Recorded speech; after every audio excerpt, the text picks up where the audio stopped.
Hello, Internet. Welcome to another Wednesday serial. I'm here to talk some comics. I want to talk about pickups that I got from my time with Damien when we were doing, Rose City Comic Con, and maybe just throwing a couple other comic thoughts because I don't do these anymore. So to start, I got my Slingers #1 signed by Joe Harris. There we go. Where's the Hornet one? Oh, there it is. Boom, boom, boom. This is great. This is a series I love. We're going to be talking about this on the Untitled Talks of Spider-Man soon. But this is a run I've loved forever. And to be able to get these issues signed meant a lot to me. And I got to meet the author who I actually interviewed not too long ago. That'll be up in the podcast soon, so you all should check it out once I figure out how the fuck to edit it, because I didn't notice that at the time, but one of the guys kept like breathing into the mic, and figuring out how to work that is going to be a thing. So that's where that's at. But there we go.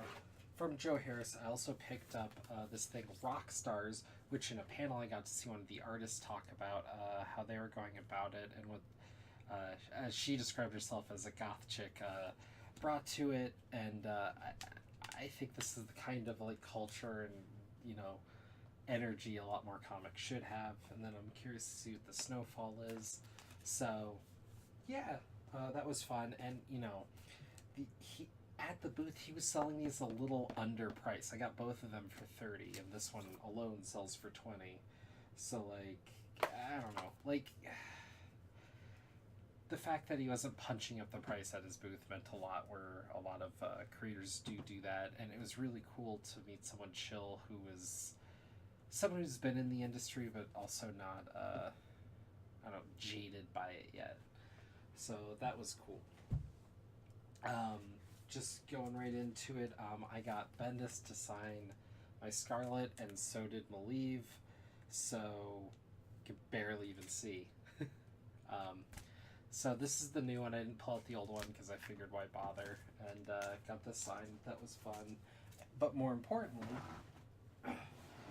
Torso. Waha, got that signed. But I care less about the signature more than the story that came with it. So if you haven't read Torso, do so. It is my favorite Bendis book, hands down. This is back from his crime noir semi-Fugami days. He was doing the art in a weird way, got models and pictures to do stuff, and then he kind of rotoscope in some ways, or do his own thing at times, I'm sure. It's a take. The art isn't the best part, for sure, but man, this was a true crime story about something that happened in Portland with Elliot Ness post the Untouchables days, where America's new heroes were brought in to deal with this murder that was combing through a Hooverville at the time. And because it was a Hooverville, not everyone was super accounted for, and the killer would only leave the torso, cutting off the limbs and head of the victims, making them, at the time, virtually impossible to identify. So, as things were rounded up, things were boiled down to 3 separate potential killers. To help flush them out, or flush out who it could be, Ness, in a move, burned down the Hooverville, displacing everyone, making a giant national disgrace of himself that was somewhat covered up to prop him up later, as we found out. But this book lands on one of the killers being the actual killer, and what's funny is if you look into actual history around it, that never really exactly happened, and it was boiled down to 3 potential killers. So I asked Bendis how he landed on the one that he did. What happened was Bendis was working at a paper at the time near Portland, or in Portland, and the editor talked to him because he brought up that he's working on this book. She said, come here. Took him to this archive with a bunch of stuff that wasn't necessarily published, It wasn't journalistically sound at the time to publish it, but he said when he put it all together, it snapped who the killer was. Like, in his mind, it couldn't have been anyone else. And that's who they went with. So based on real information that wasn't privy to the public is how this book ends. So this isn't just a comic book. It points to a chapter of American history with some insight to something that isn't fully historically provable. I think that makes it even more fascinating and was just incredible. Also, I should point to the fact that Bendis, obviously, short of like David Tennant, had the most active line at the con, and every person, he met with energy and excitement, and there's something innate to that, but there's also something kind of incredible and performative about it, but in a good way. Like the fact he's able to do that, and clearly he's doing this regularly, is something, because you definitely run up to some other creators and there's that just kind of burnout, and he didn't have that at all, and that's pretty incredible. So hooray for that. All right, so I got a few other things, but a majority of my pickup was Astro City. Got what I could while I could. These were all $4 a pop, since some of them are either out of print or hard to find. I thought that was damn good. And I took a liking to Astro City after the fact. If you go through my archive, there was some push and pull on that, but part of a book club had me read the first trade of Astro City, which enlightened it more to me than the one that was recommended to me upon a time, which was Confessions, Confessions is like a Batman take, but with a holy, like church-going kind of thing, which is two things that aren't going to make me gravitate towards anything. So I thought I'd read through some more Astro City, and I'm looking forward to that. Yeah. Another thing, most of this I got recently online, digging up and going through my comic shop and whatnot, but it was this issue I got in Portland after asking every booth and whatnot. Damien took me to a couple of shops. He figured one of the two, if anywhere is going to have it, it would. And he was right. It took a little digging, a little futzing through their boxes, but I found it. With that, I completed my Spider-Man manga run. Now, the Spider-Man manga series is an oddity. Marvel wanted to bring over Spider-Man comics to Japan, basically in the 70s, not too long after Spider-Man really started. And they did, and it just wasn't met with anything. And so they pushed on, and they had manga creators do Spider-Man manga at the time. And then some of it was retranslated and brought over back to America in the 90s, and that's where we get these. And these have never been republished. Most of them have never seen official digital release. The illegal scans for many of these comics are incomplete. Hard to find. A few of these issues can go for some. The one I found in Portland for $4, I can only find online for $100. And some of these issues I got for $8 a pop. Maybe I could have gotten some cheaper if I waited to go to Portland anyways, but I got them, and I'm curious to see the last issue here, 31. Is interesting. I haven't read through them all yet, but this one is not actually the end of an arc even. It's like the middle of a story. They never even finished continuing the last story because I guess it just wasn't selling. These at the time were selling for, I lied to you, $4. $4 a pop, though not at the end. It bumped down to $3. But man, they just, oh no, it's only the first issue, it looks like, was $4, and then $3 throughout. But they didn't do well, but I think they're fascinating. I've read the first chunk, and it's an incredible take. If you want to hear more, we did it on the podcast. Go check that out. We have to be one of the few talking about the Spider manga, but this is such a crazy take on Spider-Man, and to have this is now one of the gems of my collection, especially because this is so me, as far as different comics would go, that I just love the fact that I own these. So yeah, and I even got a few of these in Mylar bags, so there you go. I don't really feel like pulling them out. I did also get some Web of Spider-Man for like change or $1 in some cases, just old Peter David ones. They're fun, whatever, but they're old Spider-Man comics, no big shakes. Damien got me this trade called Sacred Creatures. He's saying it was this kind of hidden gem that he found. I haven't had the chance yet, but it sounds great. I'm assuming we're going to do a podcast on Never Stay Dead about this someday. Maybe, no promises. He also got me these gems. Wow! Which I'm curious to dig into. He didn't get me this one, but it's an oddity that I'm excited to dig into. This looks crazy. Yeah, he also was giving me an issue of The Spirit and Mr. A comic, and some of them got left in Portland because he was like this never-ending Santa Claus of comics that every 10 hours or so he'd be like, you should read this, boom, you should read this, boom. And between me and Eric, he'd just kind of pop up with these comics, and it was hilarious in a way after a while.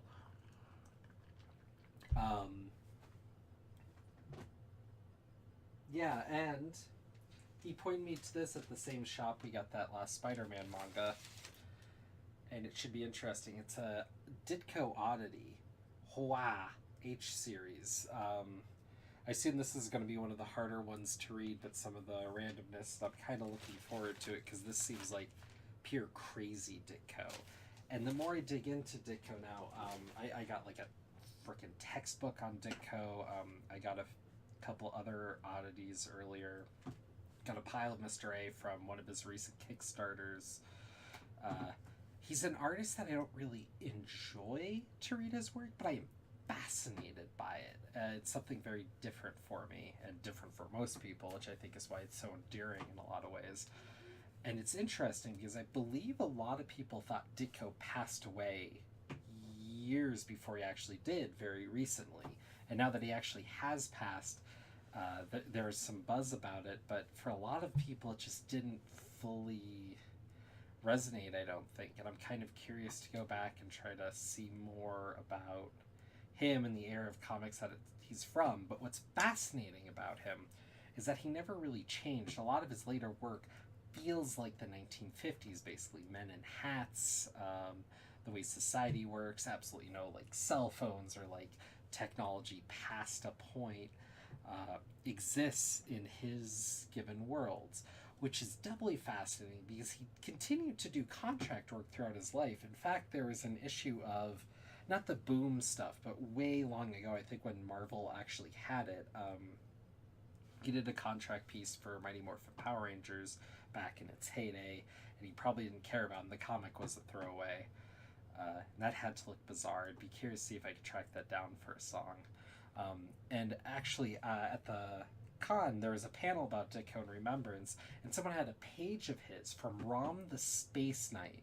So it's a Ditko page with Rom and Wolverine and like She-Hulk, and I think Spider-Man's even on there, and like all these Marvel characters, but all these Marvel characters, and a lot of them that existed post Ditko's day. And it's kind of interesting to realize, and he was just doing that as a job, not as like Steve Ditko, co-creator of the face of Marvel, especially even in that day. And that's just crazy to me. So on it goes, but fascinating bits of comic history there. And there were panels and stuff, and Davey and I talked a lot about that in various places. So you can go check that out. There's hours of content on that with his stuff. He has better stuff, anyways. Go check out Sleepy Reader. I'm trying to think. The only thing I think that would be relevant is for me to talk about some of the current comics coming out and kind of my general impression. So I'm gonna pull some of my recent stuff and talk about it. There you go. Okay, this is going to be a miss. This is my recent pile that I actually haven't dug through yet because I came back to 2 weeks of comics and it was weird. Turtles Urban Legends, I actually own all these comics already, although the color really helps because the art was confusing as heck the first time around. I hate paying a $4 premium, but I'm sticking it out. My shop owner gave me Iceman 1 as an incentive. I'm curious about it. I like Iceman. I like what it's doing. I like that it pisses off the right people. But I'll see if it's worth continuing with. I don't know. Iceman's never been my favorite character, and admittedly, the way they made him gay was corny as heck. But now they're there, and they're playing with it, and it should be interesting. Then I picked up some recent Wonder Woman. Haven't dug through it yet. I'm hoping I like it because I really am looking to pick up one more DC book because I've really pared down when I'm reading on DC, and I feel unbalanced, and Wonder Woman is such a great character to keep up with in DC because it feels like no matter what there's always kind of that core Wonder Woman. Occasionally there's another miniseries or something. For the most part you're pretty safe with your one book a month, so it's easier to dive into. Alright, I've been reading through a lot of the Spider stuff. Venom First Host is pretty forgettable. It's the Venom book right now that really focuses on Eddie Brock, and they're playing with this whole Kree Skull War thing, trying to play up the symbiote's cosmic stakes, which is weird because the other book plays it up better. So it just feels like such a miss. And what's funny is it's Mike Costa coming back to Venom, as Donny Cates has really been blowing up on Venom. Costa, being the last guy who was on it, gets to come back and kind of finish up some plot threads he was building to. But Costa was really known for bringing in Lee, who is this true serial killer, and him using the Venom symbiote in the most insidious ways. And that was fun, but we only got a handful of issues with that. And now that Lee's gone, Costa's run is just But Eddie Brock's always a character that seems to drag down creative, so I don't really know why they bother. I don't know. Zdarsky's Spectacular Spider-Man, the run overall has been a dud with this ongoing multiversal, greatest hits kind of thing that they were playing through. Plus the fact that he's made Jameson know who Spider-Man is and part of his supporting cast in a very hokey way kind of sucks.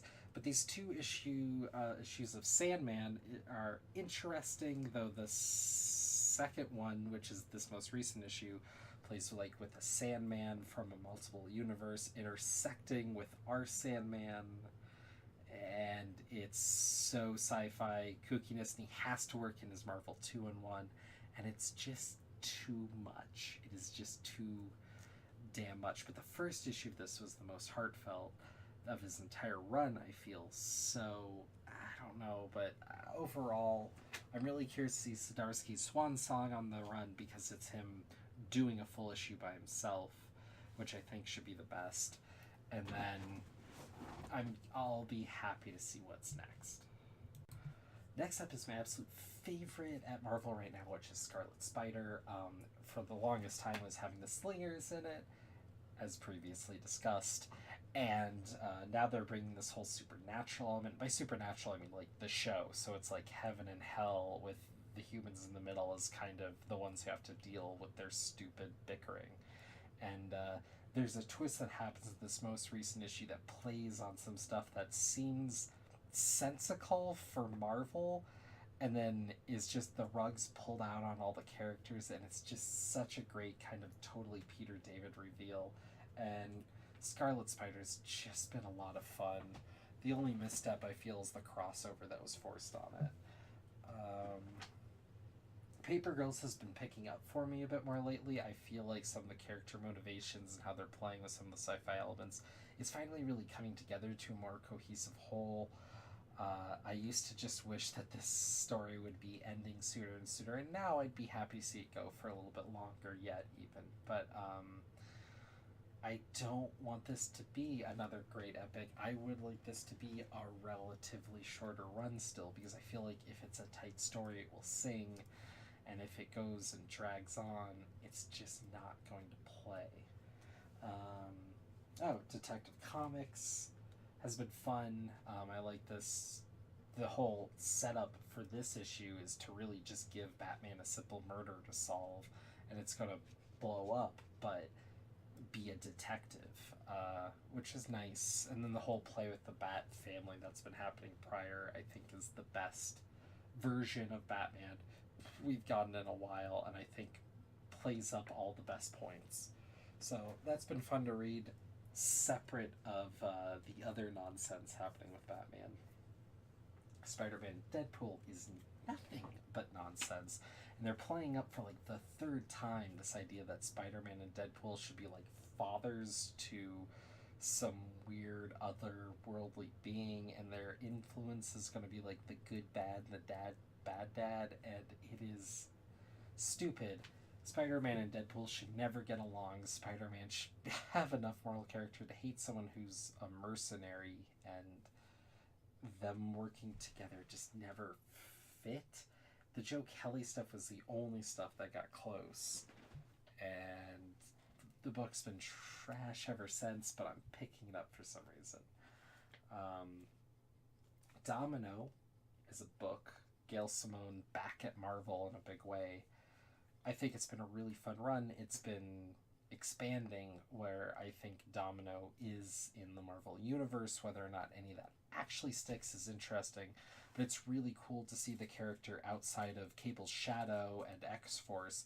She's had her own solo series in the past that played a lot more on like her genetic upbringing and like her weird facility that she came from, and this is letting Gail Simone play with kind of a handful of the characters she really likes, and is playing up Domino in a fun way that I think could carry through in the Marvel universe in a big way, because it makes Domino a fun character that's scrappy and can win a fight that she shouldn't because of her luck powers. But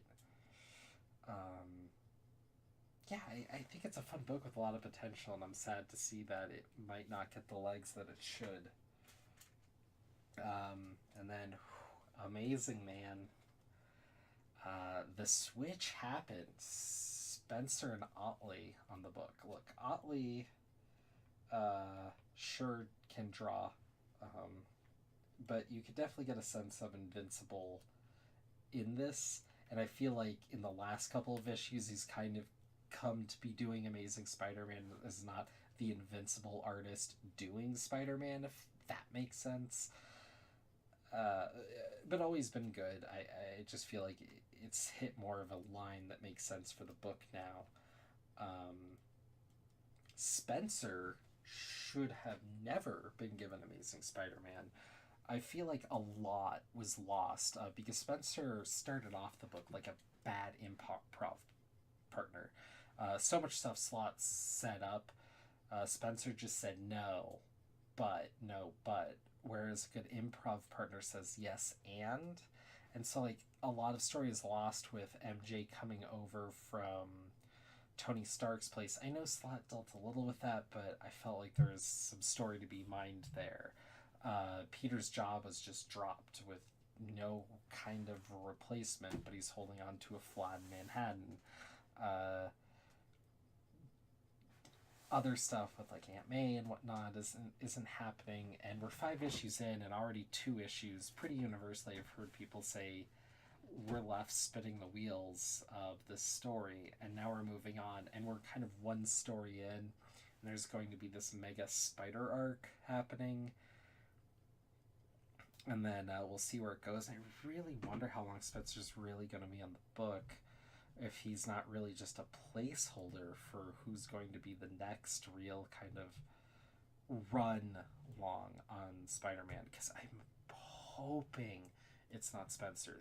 What he's been writing is so tonally distant from the way I've seen Spider-Man written in anything that isn't a complete gag book.